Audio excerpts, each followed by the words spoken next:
3 그리고 4주의 일진사주 명리학 제1405강 시작하겠습니다. 오늘은 양력으로 2022년 9월 11일이고요. 음력으로는 2022년 8월 16일입니다. 오늘 명식은 이민년 기유월 정묘일이 되겠고요. 오늘의 일진은 정묘가 되겠습니다. 자, 오늘 살펴볼 사주 명식은 일간은 정화일간이 되겠고요. 정화일간이 태어난 월령은 6월입니다. 6월에 정화가 태어나게 되면 어떻게 사주를 배합하는 것인지 알아보도록 하겠습니다. 제일 중요한 것, 사주 전체를 볼 때 일간이 제일 중요한 비중을 차지하고요. 그 다음에 그 일간이 어느 월령, 월지에 태어났느냐를 놓고 보는 것인데, 제일 먼저 일간 정이라고 하는 천간이 되겠습니다. 어저께 병화에 대해서 공부를 했고요. 오늘 정이라고 하는 천간은 병화와 마찬가지로 불의 기운을 가지고 있는 글자가 되겠습니다. 근데 어저께 병화하고의 다른 점, 어저께 병화라고 하는 것은 똑같습니다. 같은 불의 기운, 뜨거운 열기를 가지고 있는 것은 병화나 정화나 같지만, 병화라고 하는 것은 양의 성질을 가지고 있는 화가 될 것이고요. 그 다음에 오늘 공부하게 될 정화라고 하는 것은 음의 기운을 가지고 있는 화가 바로 정화가 되겠습니다. 하나가 양의 기운이고 하나는 음의 기운이다라고 볼 수가 있는데, 같은 불이라 하더라도 양과 음의 성질에서 차이가 있을 수가 있겠습니다. 병화인 양화라고 하는 것은 화 중에서도 음화에 비해서 더 뜨겁고 강렬한 빛과 열기를 가지고 있는 것이고, 상대적으로 음화인 정화는 양화인 병화에 비해서 그 빛과 열기가 조금은 약하다라고 볼 수가 있죠. 그래서 양화인 병화, 어저께도 설명드렸던 것처럼 가장 병화를 잘 비유해서 설명해 줄 수 있는 것이 바로 태양의 비유라다 하죠. 태양. 무조건 병화가 태양이라가 아니라 태양의 습성을 가장 잘 설명해 줄 수 있는 물상을 찾다 보니 바로 태양이다라고 볼 수가 있는 것이고요. 무조건 태양이라고 해서 병화는 아닙니다. 이건 상대적인 비유이기 때문에 또 반대로 음화의 정화는 대체적으로 등촉지화라고 해서 이런 등촉이라든가 촛불 같은데 이렇게 비유를 하게 됩니다. 병화든 정화든 일단 뜨거운 열기를 가지고 있는 것이기 때문에, 이러한 뜨거운 열기는 너무 치열해지게 되면 세상을 불바다로 만들 수가 있겠죠. 그래서 병화든 정화든 일간이 왕해지게 되는 경우에는 그 뜨거운 열기를 갖다가 적절하게 통제할 수 있는 통제 장치가 필요하죠. 일간을 통제할 수 있는 것을 관성이라고 하는데, 화 입장에서 관성은 수가 될 것이고요.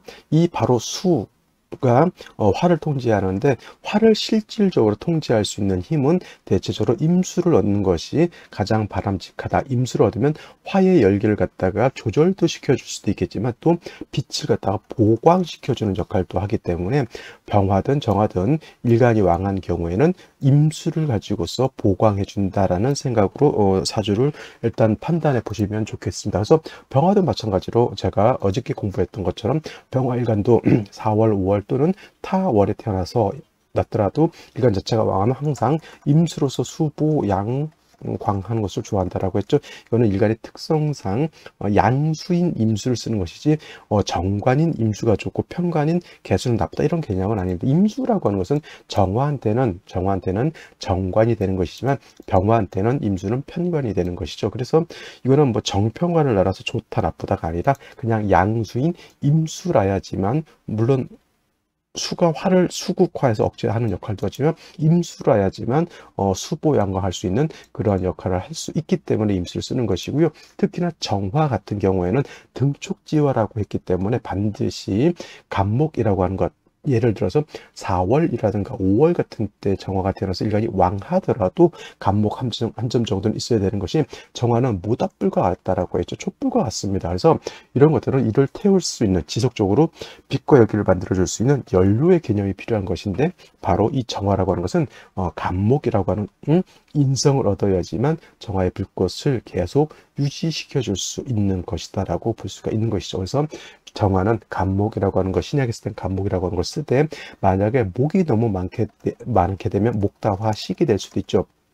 목다화식이라고 하는 뜻은 목이 화를 생하죠. 목생화하지만은 목이 너무 많게 되면, 인성인 목이 너무 많게 되면 오히려 목다하게 되면 불을 꺼트리게 되는 것이다라고 말씀드린 것이 바로 이 목다화식이 되는 겁니다. 그래서 만약에 정화일간이 목이 너무 많아서 목다화식이 되는 경우에는 반드시 양금인 경금으로서 목을 갖다가 억제시켜주는 것이 필요하다. 그래서 이거를 갖다가 벽갑인정이라고 이렇게 표현하죠. 그래서 정화를 여러분들 공부할 때는 일단 불이다, 뭐 음하다 이런 것도 중요하고요. 그다음에 물상의 비율할 때는 촛불과 같은 등촉지화다라고 하는 것. 그다음에 일간 임수가 왕할 때는 일간 정화가 왕할 때는 임수로서 수보양강 해주는 것이고, 정화일간이 약할 때는 음목인 을목이 아니라 반드시 간목을 대동해서 정화를 생주해 주되, 목이 너무 많게 되면 목다 화식돼서 오히려 정화의 불꽃을 꺼트릴 수 있기 때문에 이때는 경금이라고 하는 재성이 있어서 벽갑 인정해 준다라고 하면 정화로서의 역할, 정화로서의 용도가 드러날 수 있다. 이렇게 정리하시면 되겠습니다. 자, 다음으로 정화일간이 태어난 월령 6월에 대해서 알아보도록 하겠습니다. 자, 6월이라고 하는 것은 백로라고 하는 것이 전환점이 되죠. 백로와 추분이에요. 추분으로 이렇게 구분이 되게 되는데, 신월, 전월인 신월에서 이 6월로 이게 전환되는 것은 바로 이 백로라고 하는 것이 지나야지만 신월에서 6월로 넘어오게 됩니다. 공통적인 것은 신월과 6월은 모두 금왕절이면서 왕절이면서 계절은 가을이 되는 것이다. 그래서 신월은 말씀드렸던 것처럼 금의 임관지가 되는 것이 신월이고요. 그 다음에 지금 이 6월은 금의 제왕지가 되는 것이기 때문에 금의 기운이 매우 왕한 그런 시절을 얻었다라고 볼 수가 있겠습니다. 한 가지 또 신월하고 6월의 차이는, 신금 안에는, 이 신 안에는 임수라고 하는 것이 암장되어 있지만 이 6월은 그 암장되어 있는 것 자체가 경금, 신금, 순수한 금을 가지고 있기 때문에 신월은 금의 수의 세력이 없지 않아 있지만은 6월은 수의 세력이 일단 원령 자체에서는 없기 때문에 만약에 수를 필요로 하는 경우에는 별도로 수를 얻어야지만 되는데, 신월은 암장된 임수를 쓸 수가 있었다라고 하는 것이 어떻게 보면 장점일 수도 있었던 것입니다. 그래서 6월이라고 하는 것은 이러한 특징을 가지고 있는데, 이러한 6월에 정화일간이 태어나게 되면, 자, 6월이라고 하는 것은 금의 제왕지가 돼서 금이 매우 왕하다라고 했는데, 화는 병화든 정화든 간에 화는 6월에 이르면 여기는 포태법으로 뭐가 되냐면 여기가 사지가 되죠. 죽을 사자, 죽음의 땅인가요? 뭐 그렇게 표현할 필요까지는 없지만 사지가 된다라고 하는 뜻은 표현이 사지라서 그렇지 사람으로 치면 한 70대 정도, 70대의 사람으로 생각하시면 돼. 매우 늙고 노쇠하고 쇠잔해져 있는, 기력이 많이 없어져 있는 상태라고 볼 수가 있는 겁니다. 그래서 정화가 6월에 태어나게 되면 일간 자체 정화는 매우 약하지만은 금은 굉장히 왕하죠. 금이라고 하는 것은 뭐예요? 화극금해서 화의 정화 입장에서 저 금이라고 하는 것은 재성이 되는 것인데, 일간은 약하고 재성이 왕한 것이니 신약, 제왕 또는 제다신 약한 사주 국세가 되는 것입니다. 그래서 정화가 6월에 태어났을 때는 일간이 약해서 왕성한 재성을 감당할 수 없으니 반드시 약한 일간을 생조 또는 방조해 주는 것이 필요하다. 여기서 생조한다라고 하는 것은 인성으로서 일간을 생해주는 것을 말하는 것이고요. 방조해준다라고 하는 것은 같은 비견겁제로서 정화를 도와주는 것을 말하죠. 인성이라고 하는 것은 우리 어머니, 부모님과 같은 것이고요. 비견겁제는 나의 형제, 자매와 같다, 이렇게 생각하시면 되겠습니다. 그래서 정화 입장에서 인성은 목이 되는 것이고, 목생해서 목이 되는 것이고, 비견겁제는 같은 화가 되는 것이죠. 화가 되는 것인데, 정화의 특성 말씀드렸죠. 정화라고 하는 것은 촛불과 같기 때문에 일간이 하면 같은 비견겁제가 있는 것도 중요하지만, 일단 인성인 간목으로서 정화가 스스로 탈 수 있도록 이렇게 인성으로서 생조해 주는 것이 필요한데, 그때 필요한 인성목은 을목이 아니라 간목이라고 하는 것이 있어 주어야지만 실질적으로 정화를 생조해 줄 수 있습니다. 이걸 육신으로 보게 되면 정인이기 때문에 좋다, 이렇게 볼 수도 있겠지만은 간목이라야지만 정화를 잘 생조해 줄 수 있는 것이고, 명리서에 뭐라고 했냐면 정화가 정모인 정모, 나를 낳아준 생모를 말하는 것이죠. 정모를 얻으면 가추가동이라고 해서 가을도 좋고 좋고 겨울도 좋다라고 이렇게 표현을 합니다. 쉽게 말하면 정화는 간목을 떠나서는 생각할 여력이 있다 없다. 정화는 무조건 약하면 일단 간목을 얻는 것이 좋고요. 뭐 지지로는 인목 같은 것들도 있을 수가 있겠습니다. 그리고 중요한 거 정화일간 자체가 이제 왕해지게 되면 임수로서 아까 말씀드렸던 것처럼 보강해 줄 수 있는 그런 역할도 필요하고요. 6월이라 하더라도 아까 말씀드렸던 것처럼 목이 너무 많게 되면 목다화식도 될 수가 있으니 이런 경우에는 경금으로서 벽값 해줘야 된다라고 하는 것도 머릿속에 염두에 두셔야 되고요. 또 정화일간이 예를 들어서 6월이 되는데 금수가 너무 많다라고 봤을 때는 이때는 한습해지기 때문에 겁재인 병화를 얻어서 조후도 할 필요가 있다라고 볼 수가 있습니다. 어떤 분들 정화일간이 무조건 병화를 보면 좋지 않다 이렇게 말씀하시는 분들도 있는데, 이는 정화일간이 왕했을 때, 신왕했을 때는 병화를 보는 것을 좋아하지 않지만 이렇게 신유술월 또는 해자축월 같이 금수가 왕한데 일간 약한 경우에는 겁재인 병화를 보면 도움을 얻습니다. 이거는 일간 정화 약했을 때는 병화가 도움이 되지만은 예를 들어서 일간 정화 왕할 때는 화를 보는 것은 결코 좋지는 않다. 그래서 이것도 구분해서 살펴볼 필요가 있는 것이다라고 말씀을 드릴 수가 있겠습니다. 그래서 정리를 하면 6월에 정화는 일간이 약하고 재성이 왕하니까 일단 인성인 간목으로서 정화를 생주해 주고요. 그 다음에는 뭐가 필요하냐면 사주가 어떻게 짜여지느냐에 따라서 임수를 치용할 수도 있는 것이고, 또 사주가 어떻게 짜여지느냐에 따라서 또 병화를 치용할 수도 있고, 또는 경금도 치용할 수가 있다. 그러면 나중에 사주가 어떻게 구성이 되어 있느냐에 따라서 상황에 따라서 이제 달리 봐야 된다라고 표현할 수가 있겠습니다. 그래서 명리를 보면 참작해서 용신을 쓴다 이렇게 표현해요. 참작해서 용신을 취용한다. 그죠? 상황이 어떻게 되느냐에 따라서 무조건 천편일적으로 뭐가 필요하다 이렇게 외우고 다른 어떤 경우의 수를 생각하지 않으면 사주를 융통성 있게 볼 수 있는 안목이 떨어지게 되는 것이다. 이렇게 말씀드릴 수가 있겠습니다. 다시 오늘의 명식을 살펴보도록 하겠습니다. 오늘 명식 정화일간이 6월에 태어난 사주 명식이 되겠고요. 일단 격국이라고 하는 거 살펴놓고 보게 되면은, 격국이라고 하는 것은 일간과 월지와의 관계를 살펴 사주가 어떻게 구성되어 있느냐를 살펴보는 것인데, 일단 일간이라고 하는 것은 화조, 환대, 음화가 되는 것이고, 월지에 있는 유금은 금이죠. 금이 중에서도 음금이 됩니다. 그래서 일간과 월지의 관계는 음대 음이 되는 것인데, 화라고 하는 것이 금을 극하는 화극금의 관계가 있으니 정화 입장에서 월지의 유금은 보다 재성이 되는 것이다. 재성. 근데 재성이라고 하는 것도 정제라고 하는 것과 편제라고 하는 것으로서 구분해 볼 수가 있는데, 이 정제라고 하는 것은 일간과 재성과의 관계가 양대 음 또는 음대 양이 돼서 음양의 조화가 맞으면 얘는 정제라고 표현하는 것이고요. 편제라고 하는 것은 일간과 재성과의 관계가 양대양 또는 음대음으로서 음양의 조화가 맞지 않으면 이거는 편제라고 볼 수가 있는데, 어저께 병화가 유금을 봤을 때는 6월에 태어났을 때 유금을 봤을 때는 양화가 음금을 봤기 때문에 정제라고 제가 말씀을 드렸는데, 오늘은 음화가 음금을 봤기 때문에 오늘은 정제가 아니라 편제가 되면서 편제격이라고 이렇게 보시면 되는데, 병화가 6월에 태어나거나 정화가 6월에 태어났을 때는 일단은 일간 자체는 약하고 재성 자체가 제왕지라 그랬죠. 재성은 제왕지가 되는 것이고, 일간인 화는 6월에 사지가 된다라고 했으니 일간은 약하고 재성의 왕하니 제다신 약한 그런 사주 국세, 일간이 약하기 때문에 반드시 인성 또는 비견 겁재로서 일간을 도와주는 것이 필요하다라고 말씀을 드렸고, 일간이 왕해지면 임수, 인성이 많아지게 되면 경금, 금수가 많아지게 되면 병화, 이렇게 참작해서 쓴다라고 말씀을 드렸는데, 연지를 보게 되면 이렇게 인목이라고 하는 것을 얻었습니다. 인목은 천간에서는 간목과 같은 것이고요. 정화 입장에서 인목은 마치 나를 낳아준 생모와 같은 것이니 인목을 얻음으로 인해서 정화는 통근도 가능하고요. 그 다음에 인목의 생도 얻을 수가 있습니다. 문제는 뭐냐면 이렇게 일지에 묘목이 있어서 정묘일주가 이렇게 되긴데, 물론 또 어떤 분들이 또 뭐 나체도화라고 해서 또 사람을 또 무조건 음란하게 보는 경우도 경우가 있는데 도화가 있다고 해서 무조건 사람이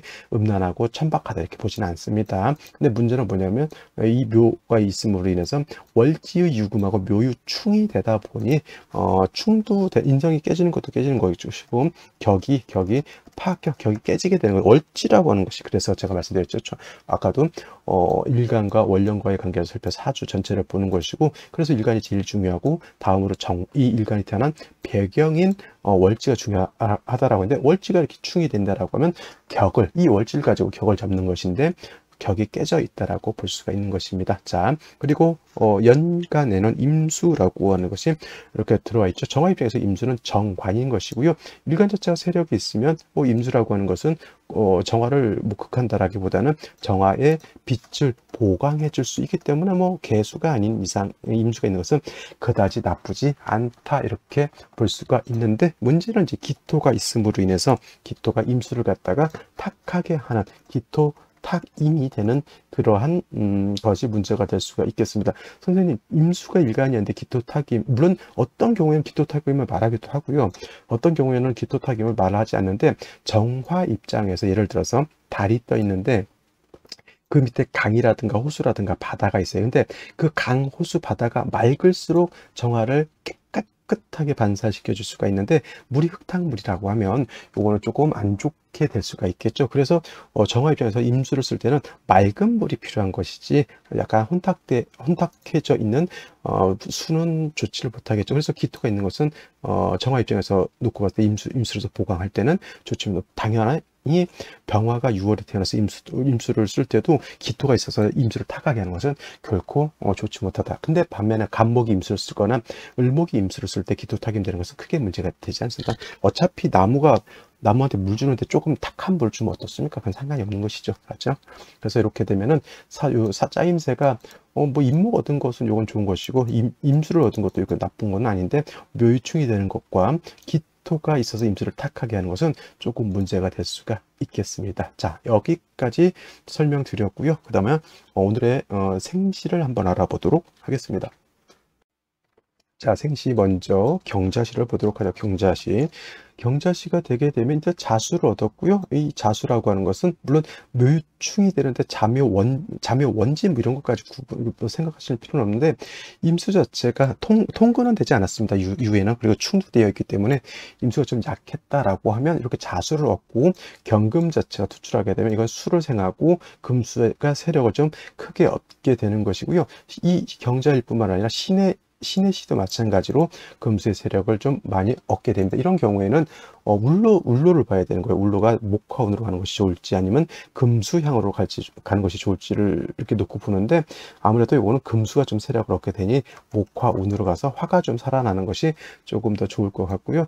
또 신해시도 마찬가지라고 했죠. 신해시가 되면은 이거는 해묘 합이 돼서 묘유충이 구제될 것 같은데, 이거 구제가 되지 않고요.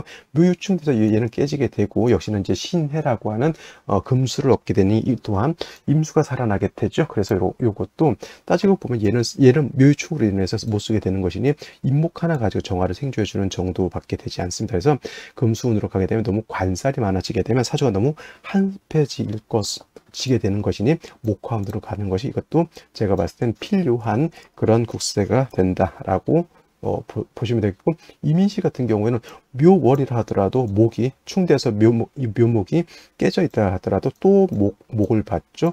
수가 있습니다. 그래서 이런 경우에는 목이 좀 많은 걸로 볼 수가 있는데, 임수 두 개가 천간에 투출해서 또 정화를 이렇게 극하게 되는 것이니, 이런 경우에 용신은 뭐다? 그래도 어쩔 수 없이 인중에 있는 간목으로서 정화를 생조해 주는 것으로 볼 수가 있는데, 이런 경우가 좀 애매한 게 뭐냐면, 목화운으로 가게 되면 수의 기운이 약해지는 것이고요. 그 다음에 금순으로 가게 되면 수의 기운이 너무 왕해지는 것이 문제인데, 그럼 둘 중에 하나를 선택해야 된다라고 봤을 때는 저는 이런 경우는 목화운보다는 금순으로 가는 것이 오히려 조금 더 나을 수 있다라고 보시면 되겠고요. 계묘시는 예를 들어서 이민시하고 구조는 천간에 수, 지지도, 묘 이렇게 목이라고 이렇게 보는데, 정화는 잘 생각할 때 임수는 나쁘게 보지 않아요. 정관이라서 그런 게 아니라 정화를 수보 양광해주는 그러한 이로움이 있지만은 개수라고 하는 것은 한수라고 해서 촛불 켜놨는데 정화라고 하는 모닥불 또는 촛불을 켜놨는데 개수가 있다라고 하는 것은 하늘에서 비가 내리는 것과 같다. 그리고 목은 말씀드렸던 것처럼 정화라고 하는 것은 천간으로는 간목의 지로 인목이면 이거는 마치 좋은 장작과 같다라고 이렇게 볼 수 있는데 묘목이라고 하는 것은 승목과 같기 때문에 오히려 정화를 갖다가 꺼트릴 수 있는 질식시켜서 꺼트릴 수 있는 그런 것이 된다. 그래서 묘목 자체가 이렇게 썩 좋은 것은 아니고 또 한 가지 개수가 투출되어 있는 것은 또한 좋은 것이 아니다. 기토로서 개수를 제할 수 있을 것 같지만은 기토 자체가 뿌리가 하나도 없죠. 인중병화, 솔직히 이건 뿌리라고 보기는 좀 어렵습니다. 병화가 청화로 투출되어 있다라고 하면 모르겠지만은 인중병화 투출되지 않았는데 인중에 있는 병화로서 저 기토를 생주해 준다. 저거는 그냥 인목은 저렇게 보면 기토 입장에서 그냥 목일 뿐이다 이렇게 생각하는 것이 오히려 더 좋을 것 같고요. 을사시, 병오시, 정미시 이제 세 가지 생시가 들어오게 되면 일단 화의 기운이 크게 들어오게 되는 것이고요.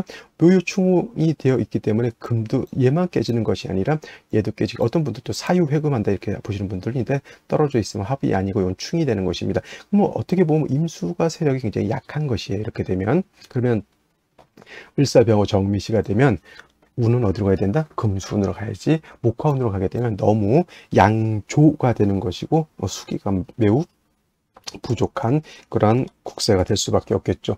무신시가 되면 임수가 여기에 통근할 수가 있는데 무토 다시 투출을 하게 되면 기토는 임수를 탁하게 하지만은 무토는 임수를 갖다가 뭐한다? 극한다라는 개념으로 봤을 때 역시나 무토 기토가 천간으로 투출된 것은 제가 봤을 때는 이렇게 좋은 생시 같지는 않고요. 이제 대운에 따라 약간 차이는 있을 수 있을 겁니다. 하지만 진짜 오지 말아야 할 생시는 기유시죠. 묘충도 되지만 또 이 유금도 다시 또 묘하고 또 충을 하려고 하는 것이니 이런 경우는 어떻게 되면 굉장히 사주가 불안정해지죠. 사주가 불안정해진다라고 하는 것은 그 삶의 진짜로 불안정해가 정신세계가 조금은 불안해질 수 있다라고 하는 것. 그래서 생시를 고를 때는 될 수 있으면 이렇게 충형이 좀 가중되는 생시는 고르지 않는 것이 바람직하다 이렇게 말씀드릴 수가 있겠습니다. 자, 오늘은 여기까지 설명드리도록 하고요. 추석 연휴 잘 보내시기 바랍니다. 감사합니다.